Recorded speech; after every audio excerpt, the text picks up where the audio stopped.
Beyond the Gates spoilers tease that Martin delivers devastating news about Chelsea, news that shatters every fragile strand of hope clinging to their small circle. It all begins with a frantic phone call, one Martin almost dreads to make. His voice trembles when he speaks, and the weight of what he's about to say hangs heavier than the silence that fills the line. Before that moment, Martin had been moving with urgency, guided by whispers of information, fragments from Allison's scattered words that had pointed him toward a secluded location. The air that day felt heavy, almost as if the world itself had anticipated disaster. Martin's car tires screeched as he came to a halt, and his feet barely touched the ground before he was sprinting toward the old structure at the end of the road. Inside, the scene carved itself into his memory with brutal clarity. Chelsea lay sprawled across the cold floor, her hair fanned out in unnatural disarray, her chest barely rising. The dim light caught the sharp glint of a knife,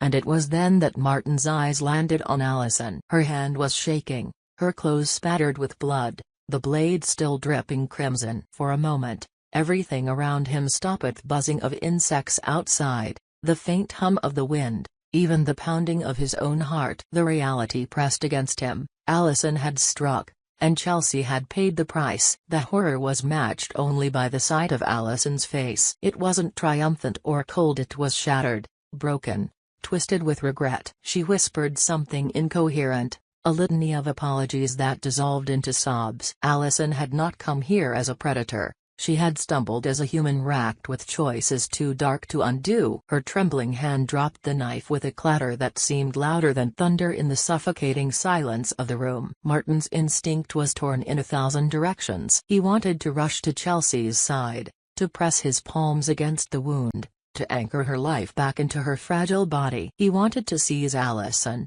to demand answers that would never undo what had been done. He wanted to scream until his lungs tore apart. But he did none of those things immediately. His voice came out cracked and broken as he dialed, his words spilling toward Vernon's estate, desperate and heavy with grief. He relayed the tragedy like someone choking on glass, his throat dry, his body trembling from head to toe. When the call ended, Allison's panic overcame her. She backed away, her sobs rising into a near-hysterical scream, and then, without a word, she turned and fled. Her footsteps echoed down the corridor, fading into the distance, leaving Martin alone with Chelsea's fragile body. His heart pounded louder than the sirens he imagined in the distance. For a fleeting second, he froze, torn between chasing after Allison or staying rooted in this horror. His choice came quickly. He dropped to the ground beside Chelsea, his hands clumsy as they pressed against the wound. He grabbed his phone again,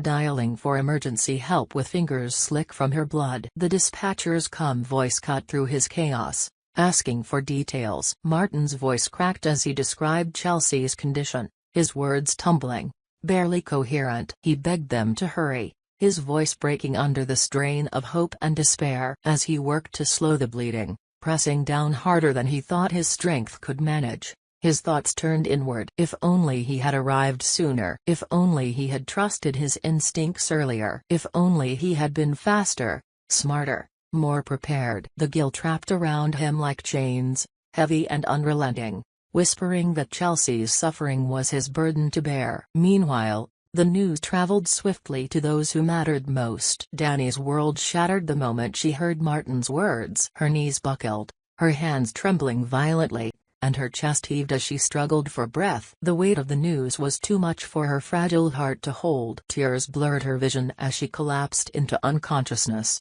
unable to withstand the enormity of the loss. Danny had always carried a quiet strength, a resilience forged through years of hardship, but Chelsea had been her anchor, her light. The possibility of that light extinguishing was more than she could endure. Bill's grief was different, quieter but no less destructive. When the message reached him, he sat still, staring at the floor, unable to process the words. He had missed moments with Chelsea, moments he thought he would always have time to reclaim. Now, those chances were stolen in an instant. Regret clawed at him, suffocating him with memories of conversations left unsaid, promises left unfulfilled. His mind circled around what he could have done differently, how he might have been present enough to change the trajectory of this horror. But he hadn't been.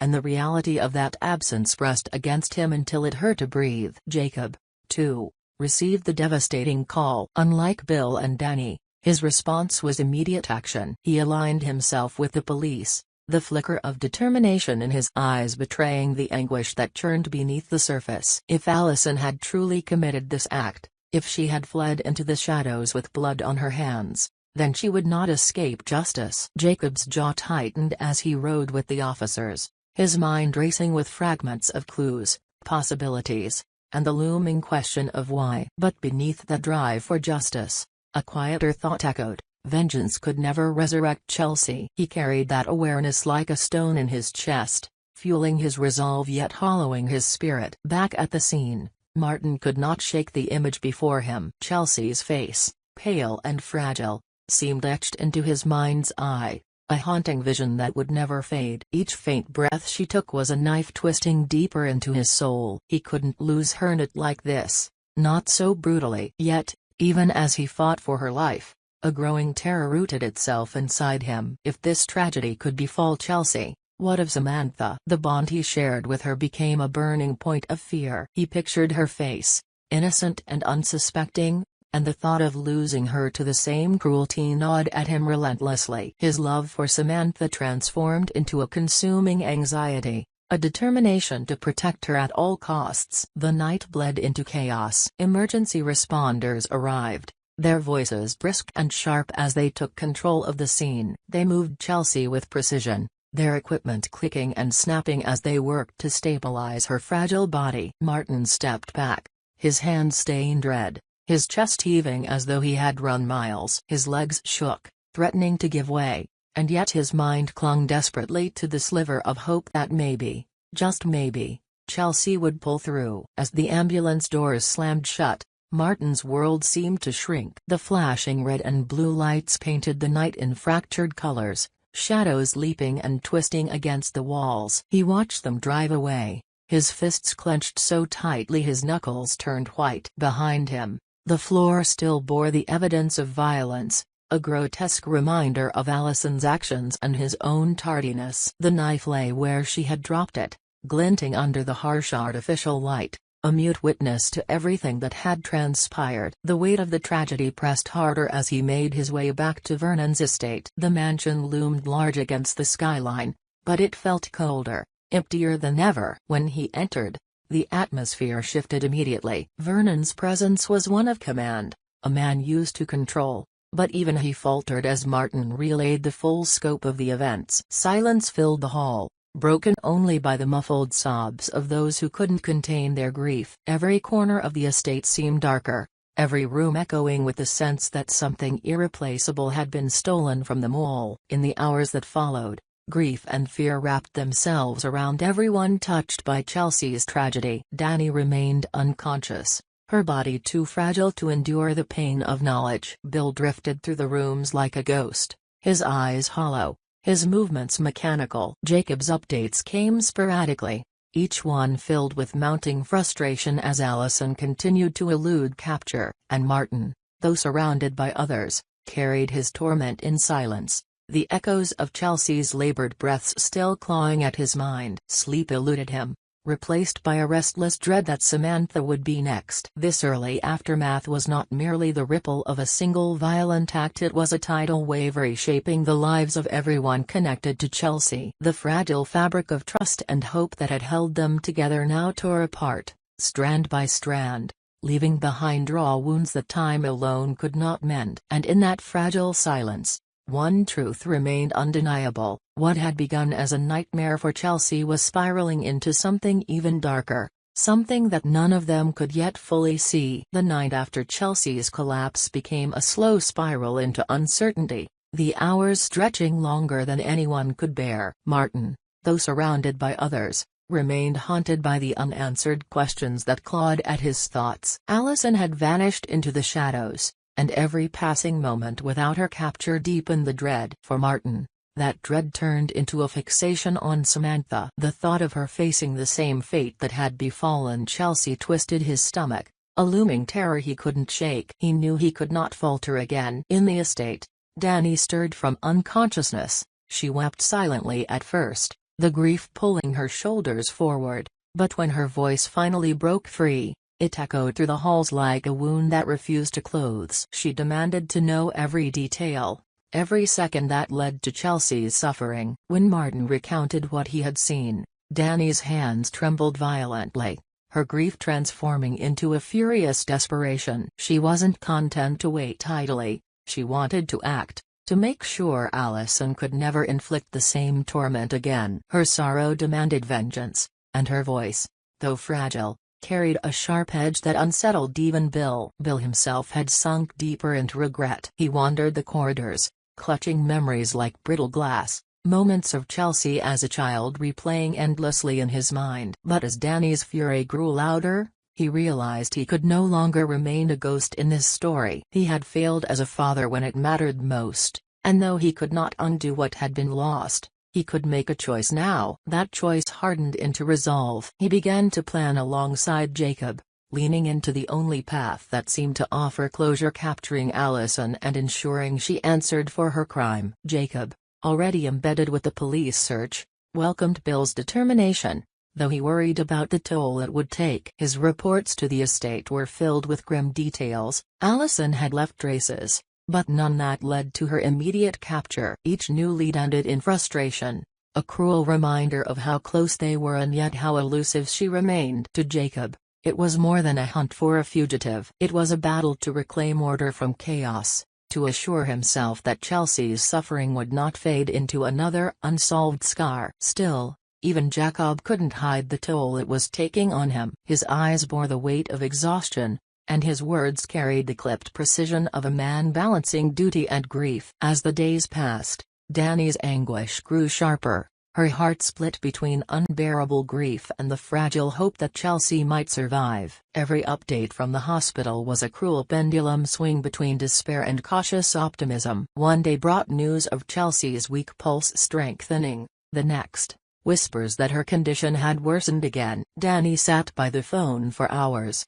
her body rigid, her mind locked in a cycle of prayer and fury. She vowed silently that if Chelsea opened her eyes again, she would never let her out of sight. But if she didn't, if this wound became permanent, then Danny would devote the rest of her life to making Allison pay. For Martin, the hospital visits were both torment and necessity. He stood by Chelsea's bed, listening to the machines that breathed life into her, replaying the image of her blood on his hands. He wanted to speak, to apologize for being too late, but the words always caught in his throat. Instead, he sat in silence, his guilt gnawing at him. Every beep of the monitors was a reminder of what he had almost lost forever. And each time he returned to the estate, he saw Samantha's face and felt the grip of fear tighten once more. He began to shadow her, keeping watch even when she resented the scrutiny. He could not afford another mistake. Meanwhile, Bill's resolve hardened into action. He worked with Jacob,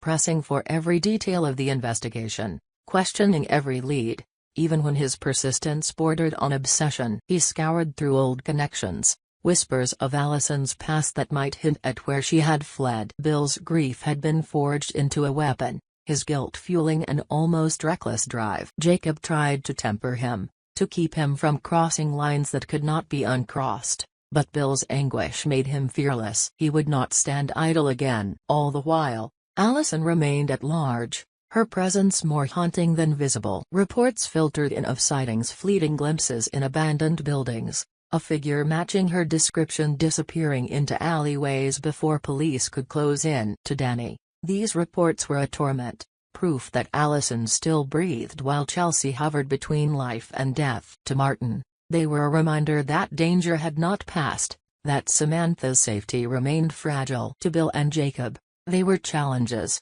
sparks that fueled their hunt into a raging fire. The uncertainty wore them all thin, fracturing what little stability remained. Danny's grief sometimes turned toward Martin, blaming him for arriving too late, her words sharp and wounding. Bill tried to shield him, knowing Martin's guilt was punishment enough. But even his efforts couldn't prevent the tension from deepening. Jacob, caught between his duty to justice and his loyalty to the family, found himself fraying at the edges. The estate became a place of whispered arguments, muffled sobs, and restless pacing. Hope clashed with despair at every turn. Then came the night when the police uncovered a lead stronger than any before. A farmhouse on the outskirts, abandoned for years, bore fresh signs of habitation. Jacob was the first to hear, his phone buzzing with urgency. He gathered Bill, and together they set out. Martin wanted to follow, but his fear for Samantha held him back.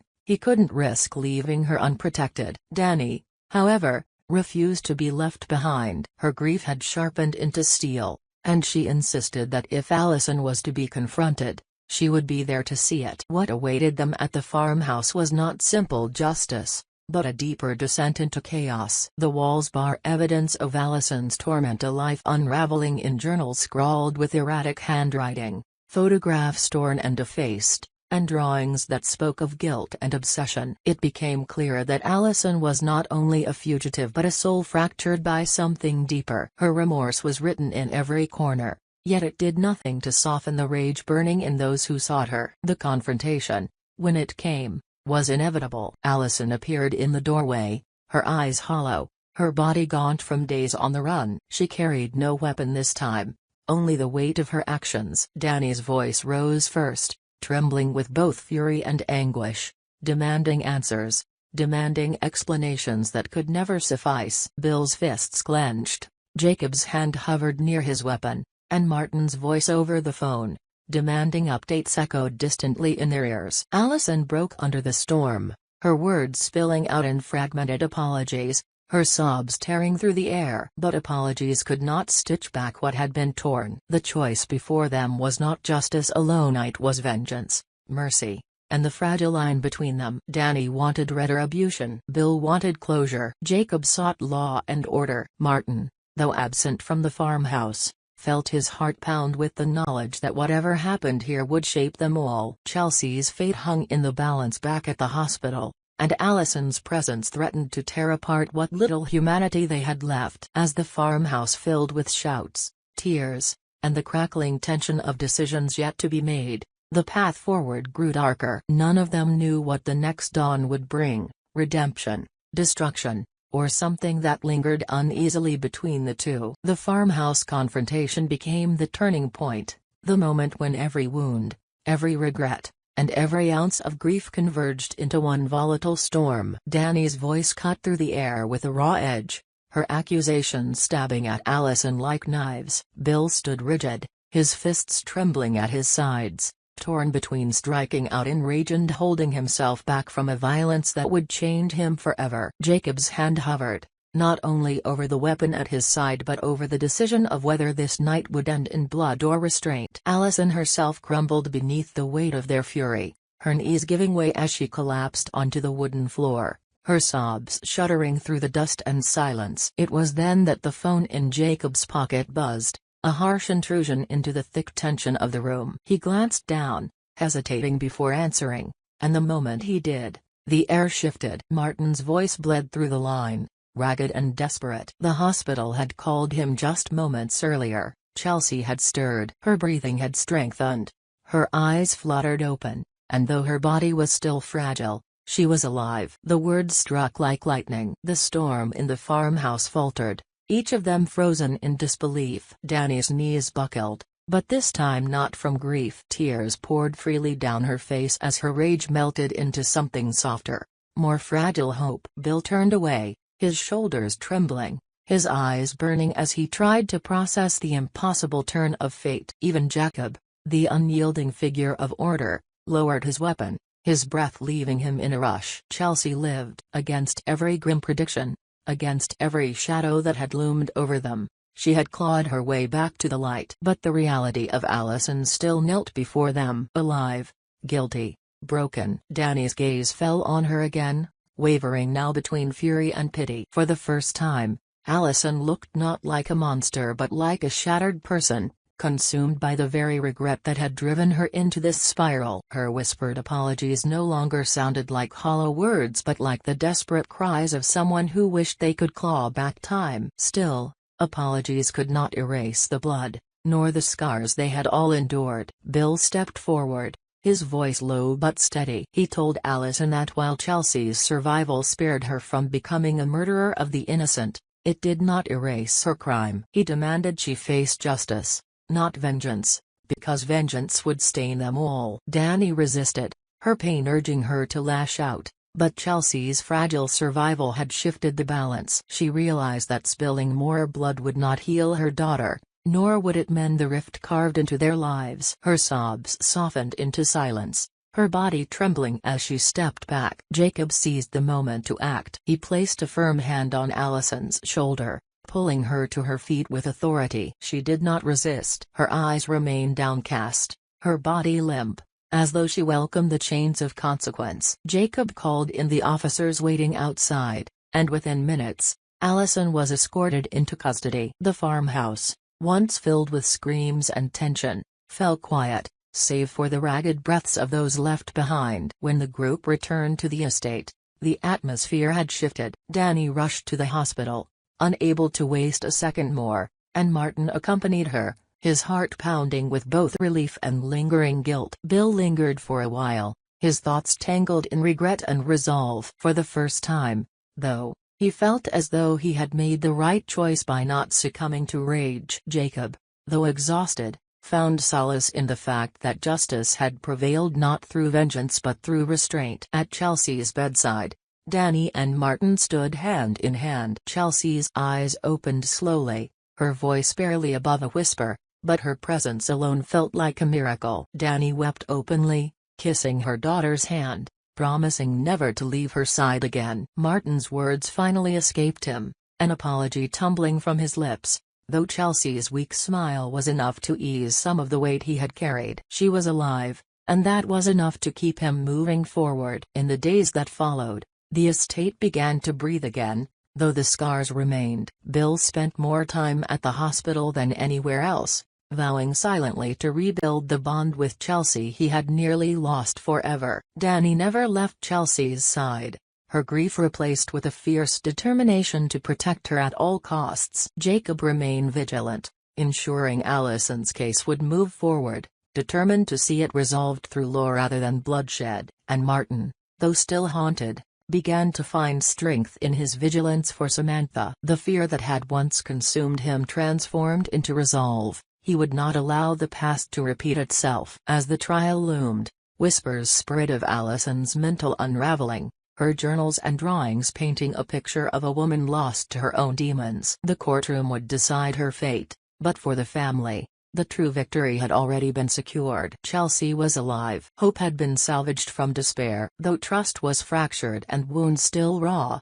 they had stepped back from the edge of darkness. The story closed not with triumph, but with survival. Each of them carried scars visible and invisible, but they carried them together. They had been dragged into the depths of fear, regret, and rage, but they emerged with the faint but undeniable possibility of healing. In the quiet hours at the hospital, when Chelsea's breathing evened out and sleep claimed her, Danny would look at her daughter and whisper a promise, that they would never again be consumed by shadows, that they would move forward, not as victims, but as survivors. And though none of them could know what tomorrow would bring, for the first time in what felt like forever, they allowed themselves to believe in the light beyond the gates of their grief.